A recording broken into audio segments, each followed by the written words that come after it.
അസ്സലാമു അലൈക്കും വറഹ്മത്തുള്ളാഹി വബറകാതുഹു. പ്രിയപ്പെട്ടവരെ, ഹിജ്റ വർഷത്തിലെ ഏറ്റവും ശ്രേഷ്ഠമായ മാസങ്ങളിൽ ഒരു മാസമാണല്ലോ പരിശുദ്ധമായ മുഹറം മാസം. ആ മുഹറം മാസത്തിൽ തന്നെ ശ്രേഷ്ഠമായ 2 ദിനങ്ങളാണ് മുഹറം 9ഉം 10ഉം.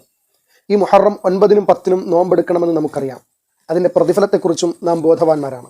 എന്നാൽ മുഹറം 10ന് ചെയ്യേണ്ടുന്ന ഒരു ചെറിയൊരു സുന്നത്തിനെ സംബന്ധിച്ച് അതുവഴിയായി ധാരാളം നേട്ടങ്ങൾ ലഭിക്കുന്ന നമുക്കറിയാം, പക്ഷേ നാം അശ്രദ്ധമായി പോകുന്ന ഒരു സുന്നത്തിനെ സംബന്ധിച്ചാണോ ഇന്ന് പ്രതിപാദിക്കുന്നത്.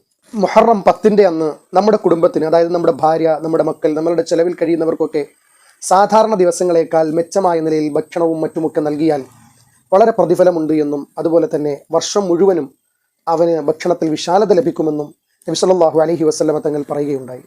നബി തങ്ങൾ സല്ലല്ലാഹു അലൈഹി വസല്ലമ തങ്ങളുടെ ഹദീസ് ഇപ്രകാരമാണ്: മുഹറം 10ൻ്റെ അന്ന് ആരെങ്കിലും തൻ്റെ കുടുംബത്തിന് വിശാലത ചെയ്യുകയാണ് എങ്കിൽ തീർച്ചയായും അവന് വർഷം മുഴുവനും അള്ളാഹു വിശാലത നൽകുമെന്നാണ്.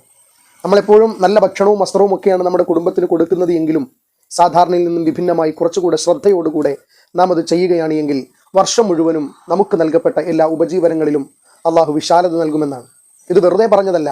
പല മഹത്തുക്കളും ഇതിൻ്റെ യാഥാർത്ഥ്യത്തെ സംബന്ധിച്ച് അവരുടെ ജീവിതത്തിൽ ചെയ്തു നോക്കുകയും തീർച്ചയായും അവർക്ക് അത്തരത്തിൽ വിശാലത ലഭിക്കുകയും ചെയ്തു എന്ന് ഹദീസിൻ്റെ ഗ്രന്ഥങ്ങളിലൂടെ നമുക്ക് കാണാൻ സാധിക്കുന്ന ഒന്നുമാണ്. ഇത് വലിയ സാമ്പത്തിക ചെലവുകൾ നൽകിക്കൊണ്ട് ചെയ്യണമെന്നല്ല പറയുന്നത്.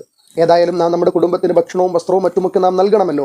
അപ്പോൾ ഈ ദിവസം സാധാരണ ദിവസത്തേക്കാൾ കുറച്ചുകൂടെ ഒന്ന് ശ്രദ്ധിച്ചാൽ, ആ ഒരു നിയ്യത്തിൽ ഇൻഷാ അള്ളാഹ് അത് ചെയ്യാൻ സാധ്യമായാൽ ആ വർഷം മുഴുവനും നമുക്ക് വിശാലത ലഭിക്കുമെന്ന ഗൗരവപ്പെട്ട ഈ സുന്നത്തിനെ നാം ഒരിക്കലും വിസ്മരിച്ചു പോകരുത്.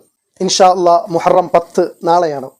ഇക്കാര്യങ്ങൾ ശ്രദ്ധയോടുകൂടെ ഇൻഷാ അള്ളാഹ് നമ്മുടെ മനസ്സിലുണ്ടാവുകയും നമ്മുടെ കുടുംബത്തിന് നമ്മളാൽ കഴിയും വിധം വിശാലത ചെയ്യുകയാണ് എങ്കിൽ ഇൻഷാ അള്ളാഹ് ആ ഒരു ശ്രദ്ധയോടുകൂടെ നാം മുന്നോട്ട് പോവുകയാണ് എങ്കിൽ, ആ സുന്നത്തിനെ നാം ഹയാത്താക്കുകയാണ് എങ്കിൽ വരുന്ന ഒരു വർഷം നമുക്ക് എല്ലാ നിലയിലുള്ള വിശാലതയും നമുക്ക് ലഭിക്കുമെന്നതാണ്. എന്ന് മാത്രമല്ല, മുഹറം 10ൻ്റെ നോമ്പിന് നമ്മുടെ മുൻകാല പാപങ്ങളൊക്കെ പൊറുക്കാൻ പര്യാപ്തമായതാണ്. ഒരു വർഷത്തെ പാപങ്ങൾ പൊറുക്കുമെന്നാണ് നബി തങ്ങൾ നമ്മളെ പഠിപ്പിച്ചത്. ഈ വിഷയങ്ങളൊക്കെ ശ്രദ്ധാപൂർവം ചെയ്തുകൊണ്ട് നമ്മുടെ ജീവിതത്തെ ദുനിയവിയും മുഹറവിയുമായ നിലയിൽ ധന്യതയാക്കുവാൻ നാം ഓരോരുത്തരും ശ്രമിക്കണം. അതിനായി റബ്ബ് തൗഫീഖ് നൽകി അനുഗ്രഹിക്കട്ടെ. ആമീൻ. അസ്സലാമു അലൈക്കും വറഹ്മത്തുള്ളാഹി വബറകാതുഹു.